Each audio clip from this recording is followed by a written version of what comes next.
Hello everyone. So today I am going to discuss basically mean and variance of probability distribution. तो आपके इससे पहले वाले video में मैंने दिखाया था कि एक probability distribution क्या होता है और random variable क्या होता है. तो इससे पहले वाला वीडियो को आपको देखना पड़ेगा, तभी आपको इसके पीछे वाला समझ में आएगा. तो इस पर्टिकुलर टॉपिक में हम लोग क्या करेंगे, जैसे मान लीजिए x को एक रैंडम वेरिएबल है जो मैंने पिछली क्लास में समझाया था, और रैंडम वेरिएबल x मैंने ऐसे लिखा हुआ है x1 x2 ये, और px का प्रोबेबिलिटी लिखा हुआ है, रेस्पेक्टिव प्रोबेबिलिटी लिखा हुआ है. यहां पे मैं एक दो क्वेश्चन करूंगा तो आपको ये और क्लियर हो जाएगा कि मैं क्या कहना चाहता हूं इससे. तो mean of probability distribution, mean को हम लोग म्यू इस सिंबल से डिनोट करते हैं. उसका फॉर्मूला है समेशन पी आई एक्स आई. कैसे निकालेंगे वो मैं दिखाऊंगा, लेकिन उससे पहले एक बात ध्यान रखिए, mean is also called expectations of x. मान लीजिए किसी क्वेश्चन में आपको पूछा find the expectations of this, तो एक्सपेक्टेशन बोलने के साथ साथ आप लोग उसमें कंफ्यूज मत करना. एक्सपेक्टेशंस का मतलब है मीन, मतलब उसने मीन डायरेक्ट नहीं बोला है, एक्सपेक्टेशंस बोला है, तो अल्टीमेटली मीन ही निकालना है हमको. तो उसका फॉर्मूला है समेशन पी आई एक्स. अच्छा, ये कैसे निकलेगा? तो जब ये प्रोबेबिलिटी डिस्ट्रीब्यूशन टेबल हम लोग निकाल लेंगे, जो हमने पहले वीडियो में देखा था कैसे प्रोबेबिलिटी डिस्ट्रीब्यूशन निकालते हैं, तो ये निकालने के बाद क्या करना पड़ेगा, आपको एक कॉलम बनाना पड़ेगा पी आई एक्स आई. ये कैसे मिलेगा? ये दोनों को मल्टीप्लाई कर करके, तो P1 x1 P2 x2 वैसे मल्टीप्लाई किया मैंने Pn xn, और इसको अगर पूरे को मैं ऐड करता हूं तो ये मेरा होगा Pi xi समेशन.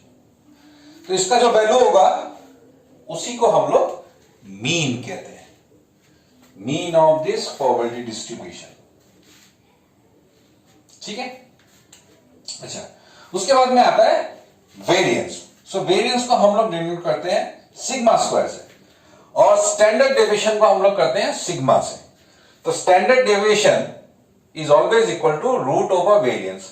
तो मैं आपको वेरिएंस का फॉर्मूला देने से आप उसका स्क्वायर रूट लेंगे तो आपको स्टैंडर्ड डेविएशन मिल जाएगा. तो हम लोग क्या करेंगे, वेरिएंस के हमारे पास में दो फॉर्मूला है. वेरिएंस एक फॉर्मूला है जो लिखा हुआ है summation x i minus mu, mu मतलब ये mean, whole square into p i. और एक और फॉर्मूला है वेरिएंस का, ये फॉर्मूला है summation X I square P I minus mean square.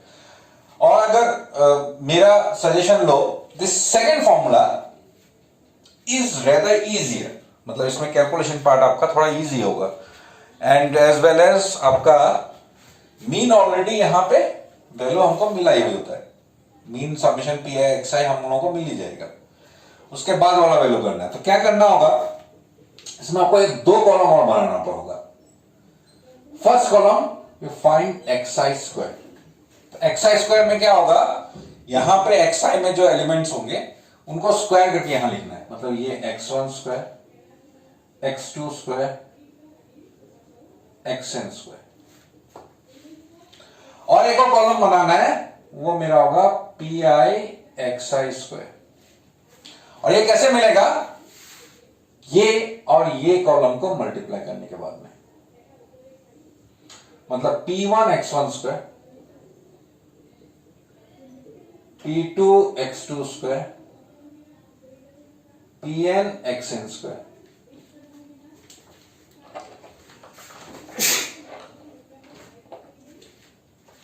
और इसको अगर हम लोग सम करें तो मेरे को मिलता है P I X I square. ये जो वैल्यू है, ये वैल्यू यहां बिठाना है. तो इसको हम लोग ऐसे भी लिख सकते हैं, मैंने ये एक्स आई स्क्वायर पी आई लिखा है, अगर P I X I square मतलब डोंट गेट कंफ्यूज, एक ही बात है मतलब दोनों. P I X I square ये वैल्यू यहां बिठा दी. मीन ऑलरेडी हमारे पास में होगा ही, वो हम लोग यहां बिठा देंगे. बस माइनस करने से हमको आंसर मिल जाएगा. ये है हम लोगों का mean and variance of A probability distribution. अब करेंगे कैसे, इसका क्वेश्चंस कैसे करेंगे?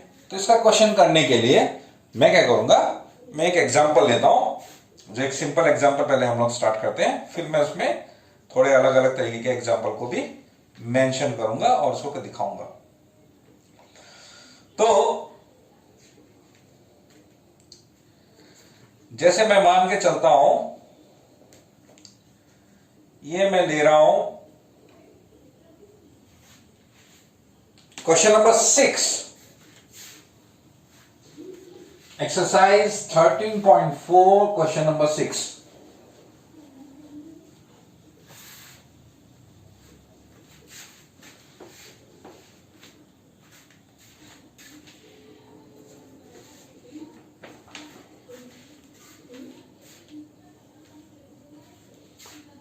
Exercise 13.4, question number 6.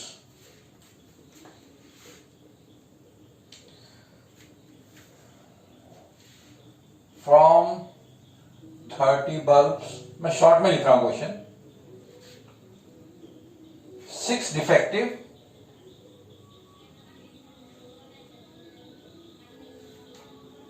a sample of 4 bulb is drawn at random.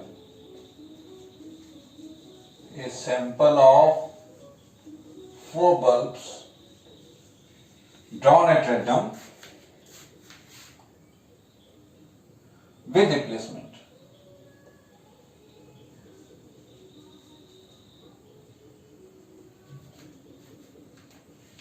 With replacement. Find the probability distribution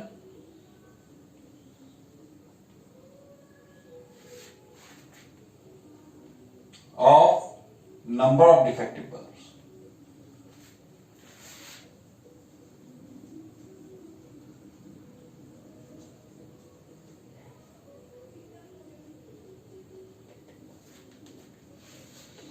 तो इस क्वेश्चन को कैसे करेंगे, तो एक एक करके हम लोग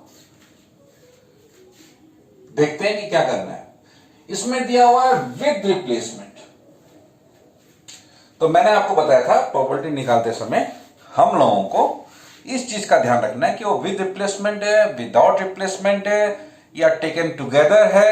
उसके लिए वो समझने के लिए आपको मेरा पिछला वाला वीडियो को एक बार फिर देखना पड़ेगा। एक टेबल बना के मैंने आपको समझाया था। तो विद रिप्लेसमेंट होने से क्या होगा, मेरे को डिफेक्टिव और नॉट डिफेक्टिव का एक ही बारी में निकालना होगा। डी मीन्स डिफेक्टिव बल्ब और एन मतलब नॉट डिफेक्टिव, तो सबका सेपरेटली निकालना होगा। So probability of defective bulb कितना होगा, 6/30 means 1/5 and probability of not defective 1 minus probability of defective, so 1 minus 1/5 equal to 4/5, ये मेरे को मिल गया। उसके बाद में बोला a sample of 4 bulbs, 4 bulb निकालना है। Find the probability distribution of number of defective bulb, मतलब 4 बल्ब को हम लोगों को वहां से निकालना है विद रिप्लेसमेंट। तो उसमें पूछा है find the probability distribution of number of defective bulbs. Let x be the random variable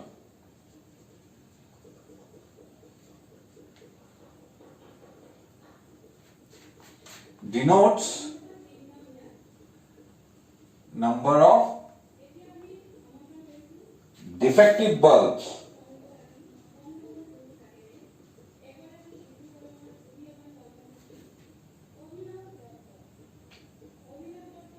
x with a random variable denotes number of defective bulbs in a sample of 4 bulbs। मतलब 4 bulb निकालना है, कितने defective हो सकते हैं।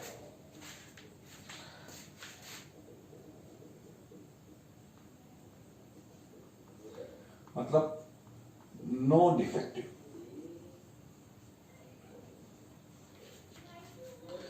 No defective मतलब चारों के चारों नॉट डिफेक्टिव। इसका मतलब है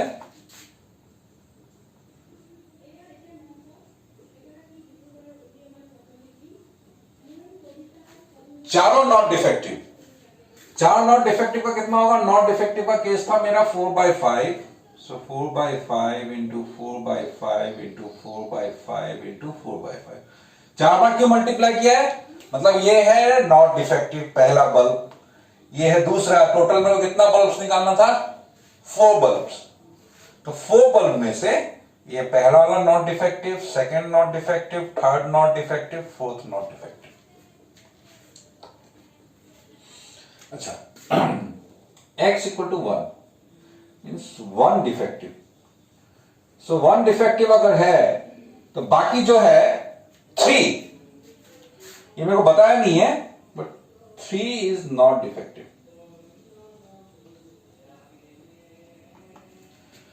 तो नॉट डिफेक्टिव का क्या होगा?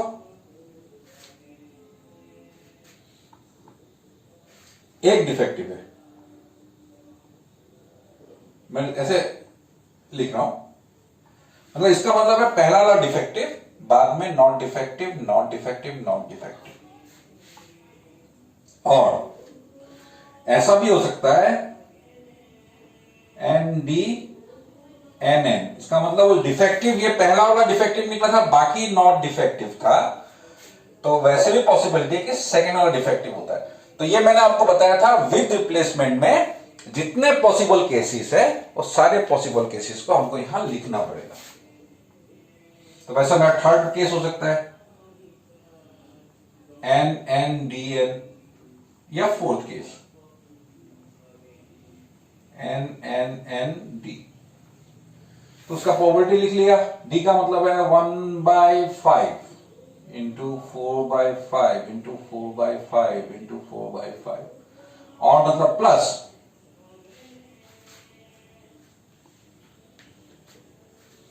तो ये होगा मेरा 4/5 इंटू 1/5 इंटू 4/5 इंटू 4/5, प्लस इसका भी वैसा ही होगा, सेम होगा, सिर्फ ऑर्डर आगे पीछे होगा, प्लस इसका भी होगा।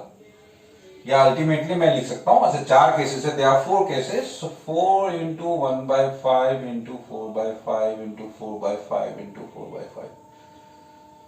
सो rest I think you can do that calculation, और कैलकुलेशन कर सकते हैं ना। x equal to 2, x equal to 2 में क्या होगा? इसका मतलब है 2 डिफेक्टिव, 2 नॉट डिफेक्टिव। तो ये ऐसा होगा NN/DD। तो इसमें जब भी आपको निकालना है ना ऐसे वाले में, तो एक को फिक्स कर लीजिए, n को फिक्स कर लीजिए, और इन तीनों को मूव कीजिए जो पॉसिबिलिटी केसेस है। P, इन तीनों को पॉसिबिलिटी केस क्या है? NDD है, ये n तो फिक्स है, DND, P, DDN, n तो फिक्स है, प्लस अब के बाद आगे D फिक्स कीजिए।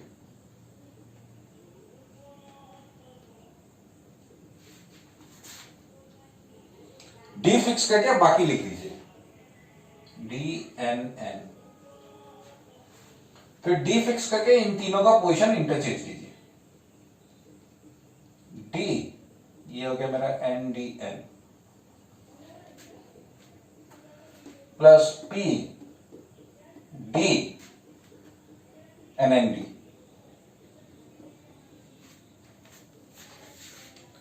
तो इसमें ये मेरा होगा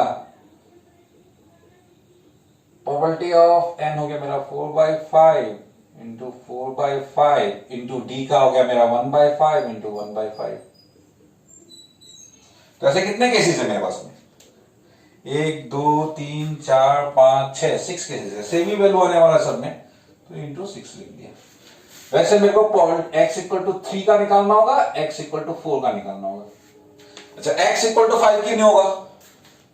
बिकॉज हमको 4 सैंपल निकालना है, 4 बल्ब का सैंपल निकालना है। तो 4 बल्ब का सैंपल में अगर 0 डिफेक्टिव, मतलब कोई भी डिफेक्टिव नहीं है, सब नॉट डिफेक्टिव है, 1 डिफेक्टिव, एक डिफेक्टिव है, 3 नॉट डिफेक्टिव है, या 4 में से 2 डिफेक्टिव है, 2 नॉट डिफेक्टिव है, 3 डिफेक्टिव है, एक नॉट डिफेक्टिव है, चारों डिफेक्टिव है और तो कोई पॉसिबिलिटी नहीं है बिकॉज टोटल 4 बल्ब्स है। इसलिए x equal to 3, x equal to 4 सबका वैल्यू निकालना है और यहां पे आपका लिखा हुआ है फाइंड द प्रोबेबिलिटी डिस्ट्रीब्यूशन। तो प्रोबेबिलिटी डिस्ट्रीब्यूशन में हम लोग कहते हैं x p x, ये टेबल को प्रोबेबिलिटी डिस्ट्रीब्यूशन बोलते हैं। तो x 0 ये मेरा हो गया 4/5 टू द पावर 4, यहां लिख दिया।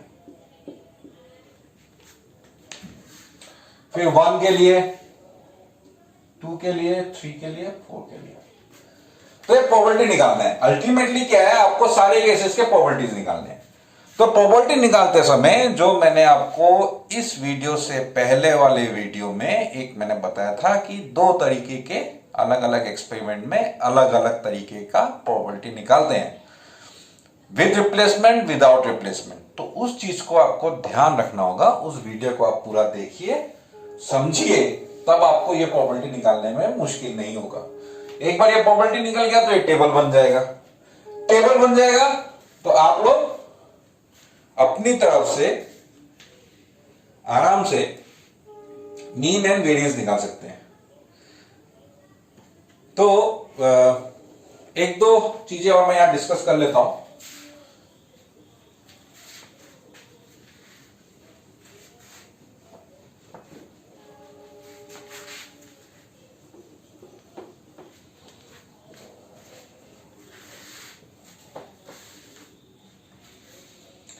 जैसे क्वेश्चन नंबर 7 में है,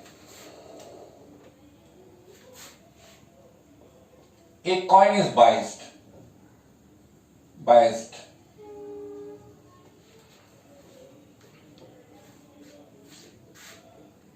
शॉर्ट में लिख रहा हूं, shows head 3 times as likely to occur as tail.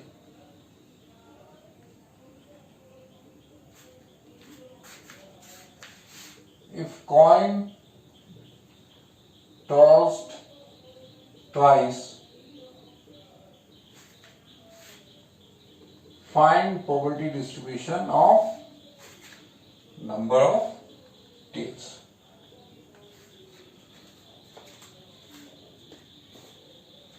तो इसमें जो जिस चीज के लिए मैंने आपको ये बताया था, तो सबसे पहले तो कॉइन हो रहा है, कॉइन टॉसिंग। सो कॉइन टॉस होने की वजह से वो टेबल में मैंने बताया था, ये विद रिप्लेसमेंट में जिस तरीके से हम लोग करते हैं हमको सेम पोजीशन में करना है। लेकिन इसमें बोला है एक कॉइन इज बायस्ड। बायस्ड का मतलब है वो फेयर कॉइन नहीं है। मतलब फेयर कॉइन में होता क्या है, if you toss probability of coming head is 1/2, probability of coming tail is 1/2, equal है। मतलब हेड आने का चांसेस भी सेम है, टेल का, हेड और टेल का चांसेस सेम है। लेकिन अगर वो बायस्ड कॉइन होगा, इसमें बोला है कि shows head 3 times as likely to occur as tail, तो 3 हेड एंड 1 टेल, टोटल हो गया 4 केसेस।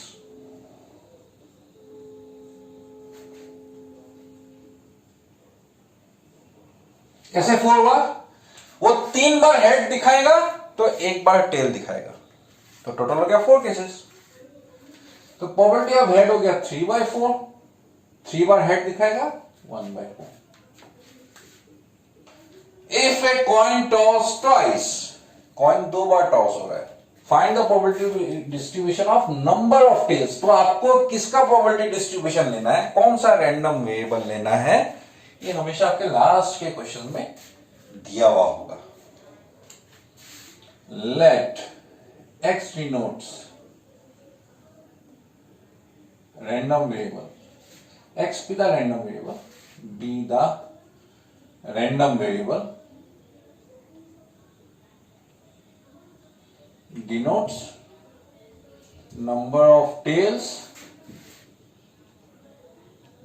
in, कितनी बार कॉइन टॉस किया है, 2 बार, in 2 tosses। x 0 हो सकता है, जीरो मतलब दोनों कॉइन में टेल नहीं दिखाया, इधर नंबर ऑफ टेल्स, मतलब x का मतलब है नंबर ऑफ टेल्स, तो दो कॉइन टॉस किया, x जीरो हो सकता है, मतलब कोई भी टेल्स नहीं है, that means no tails two heads, इसका मतलब ये है। वन हो सकता है, इसका मतलब one tail one head. Two हो सकता है, टू टेल जीरो हेड, और क्या पॉसिबिलिटी है? नहीं है। तो x का वैल्यू हो सकता है 0 1 2। प्रोबेबिलिटी डिस्ट्रीब्यूशन बनाना है, I think all of you can do. जो पिछला वाला क्वेश्चन किया था उसके जैसे ही है, उसमें चार थे, चार बल्ब थे, इसमें सिर्फ दो है, तो आपको सिर्फ उसी चीज का ख्याल। तो हम लोगों का ये जो केसेस है ये आप लोग उसके ऐसे बना लीजिए। मैं एक दो चीजें और डिस्कस करता हूं, इस एक्सरसाइज को करने के लिए आपको जरूरत पड़ेगा। जैसे मान लीजिए question number 8,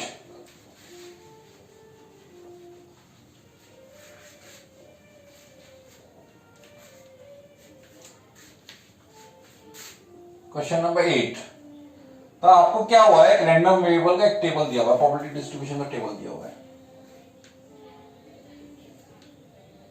x P x दिया हुआ है।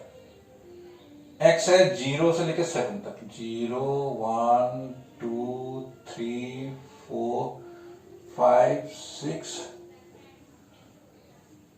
7, ये क्वेश्चन में दिया हुआ है आपको, और इसका वैल्यू दिया हुआ है 0 स्मॉल के 2 के फिर 2 के 3 के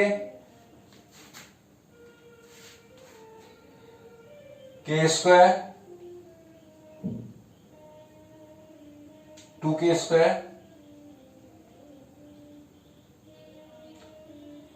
7 के स्क्वायर प्लस के। इसमें आपको ढूंढना है find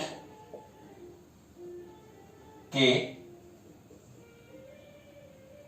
B P X less than 3, C X greater than 6, 0 less than X less than 3।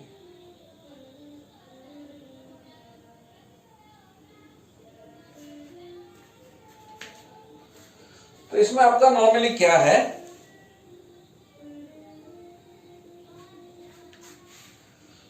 के निकालना है। तो आपको ये हमेशा याद रखना है कि एक प्रोबेबिलिटी डिस्ट्रीब्यूशन में जितने भी प्रोबेबिलिटीज है, if you add everything, so probability of P x हमेशा 1 होगा। इसका मतलब क्या है, ये पूरा जो है ये वैल्यूज, ये पूरा वैल्यू को ऐड करने से 1 मिलेगा। 0 plus K plus 2k plus 2k plus 3k plus K square plus 2k square plus 7k square plus k is equal to 1। तो यहां से k का वैल्यू मिल जाएगा x लेस देन 3। तो ये k का वैल्यू मिलने से आप यहां पे आप बिठाइए तो आपको रेस्पेक्टिव प्रोबेबिलिटी मिलने वाला है।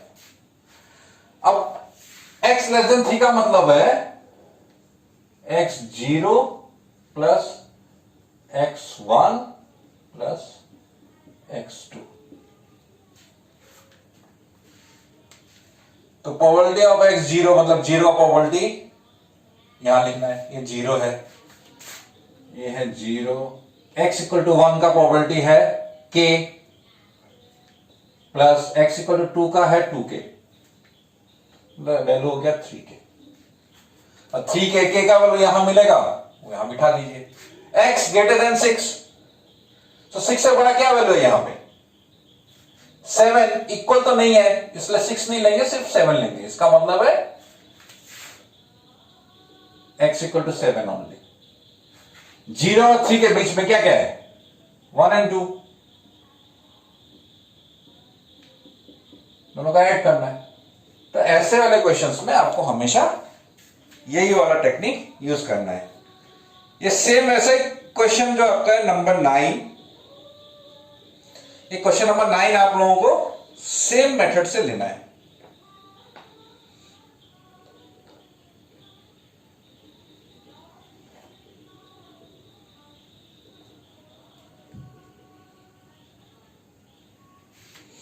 अच्छा, एक और क्वेश्चन मैं करता हूं, मेरे ख्याल से उसके बाद में आज का वीडियो हम लोग खत्म कर सकते हैं। तो ये आपका, मैं मेरे ख्याल से ये क्वेश्चन लेना ठीक रहेगा, question number 11।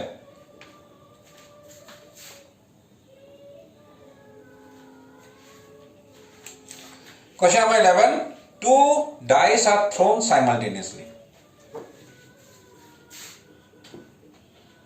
Two dice are thrown.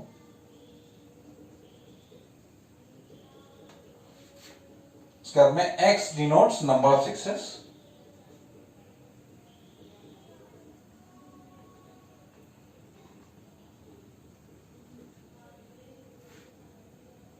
Find expectations.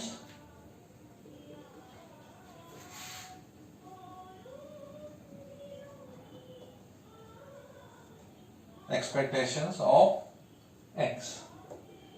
अच्छा, एक्सपेक्टेशन मतलब क्या है? मीन। एक्सपेक्टेशन का मतलब है मीन। अल्टीमेटली मीन निकालना है, 2 डाइस थ्रो करना है। तो find the number of sixes. अच्छा, 2 डाइस थ्रो करने से हमको कैसे कैसे नंबर मिलते हैं? जैसे मान लीजिए 1 1 मिल गया कहीं पे, कहीं मेरे को मिला 2 3। तो नंबर ऑफ सिक्सेस मतलब 2 डाइस में कितने 6 हो सकते हैं? जैसे मान लीजिए ये वाला जो है 3,6, इसमें एक 6 है, 1 6। ऐसे केसेस में 0 6 है, दोनों 6। ऐसे है 2 6। तो ये पता करना है मेरे को। तो डाइस थ्रो करने से हमको क्या क्या नंबर मिलता है, आपको सभी को पता है। डाइस थ्रो में हम कौन सा मेथड यूज करते हैं प्रोबेबिलिटी निकालने में? जो विद रिप्लेसमेंट के साथ है। अनफॉर्चुनेटली आज जितने एग्जांपल मैंने लिए सब विद रिप्लेसमेंट वाले के जैसे ही हो गया, बट विदाउट रिप्लेसमेंट होने से जो आपका मेथड मैंने आपको सिखाया था पिछले वीडियो में, आप उसी से कीजिएगा। तो let x denotes random variable,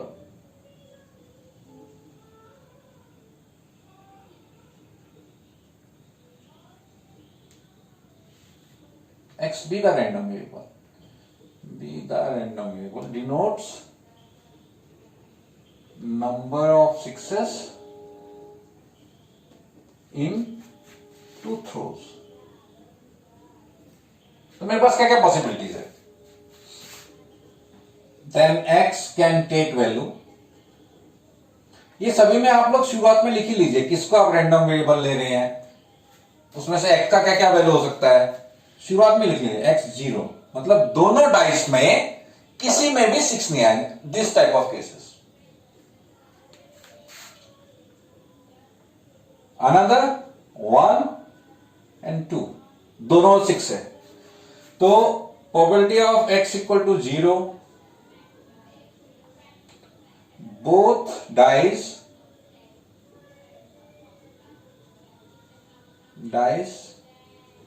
doesn't show 6। दोनों डाइस में से किसी में भी 6 नहीं है। कैसे निकालेंगे? तो प्रोबेबिलिटी ऑफ गेटिंग 6 कितना है? 1/6 पॉसिबिलिटी। एक डाइस में 6 निकलने का पॉसिबिलिटी कितना है?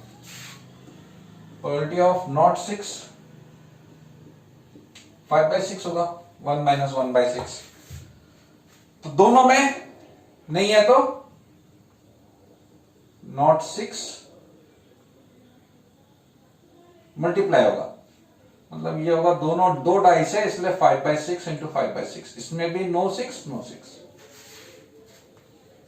Probability of x equal to 1, 1 dice shows 6, another shows doesn't show 6। तो थ्रोइंग डाइस में आपको दोनों पॉसिबिलिटी रखना होगा। So probability of 6 intersection not 6, और पहले वाले में 6 दिखाया, बाद वाले में 6 नहीं दिखाया, और ये पॉसिबिलिटी है नॉट 6 इंटरसेक्शन 6। तो इस चीज का आपको ख्याल रखना होगा। जितने भी पॉसिबल केसेस होता है सभी को लिखना होता है। तो मतलब ये होगा 1/6 इंटू 5/6 प्लस 1/6 इंटू 5/6। तो ये मेरा हो गया 2 इंटू 1/6 इंटू 5/6, ये हो गया 10/36। तो कैंसिल कर सकते हैं ना हम लोग, 2 3 कर दिया, 5/18, ये मेरा हो गया 25/36। Probability of x equal to 2, दोनों में 6,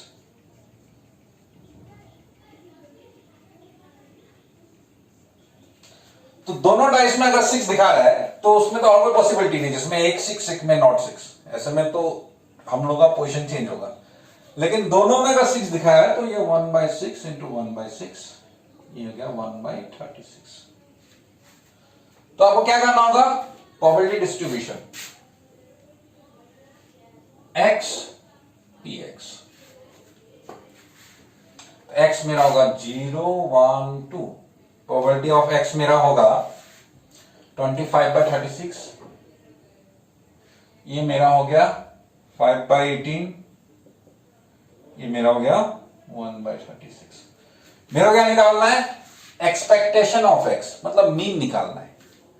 तो मीन निकालने के लिए मेरे को x इंटू पी एक्स, मतलब ये वाला मल्टीप्लाई करना होगा ये दोनों को। तो 0 into this is 0, 1 into this is 5/18, 2 into this is 2/36 means 1/18, और इसका समेशन निकालना है। तो 5/18 प्लस 1/18 इक्वल टू 6/18 माने 1/3। तो मीन और एक्सपेक्टेशंस म्यू होगा, ये फॉर्मूला ही है समेशन x px, ये वाला फॉर्मूला, इसको ऐड करना है बस, जो फॉर्मूला है वैल्यू 1/3, यही है एक्सपेक्टेशन ऑफ x। तो ये आपको समझ में आया होगा। So this is your exercise 13.4। इसके बाद में we have only one topic left. यह टॉपिक हम लोग डिस्कस करेंगे नेक्स्ट क्लास में, और उसके साथ में हम लोग क्या करेंगे, कुछ और हम लोग करेंगे miscellaneous exercise. So thank you.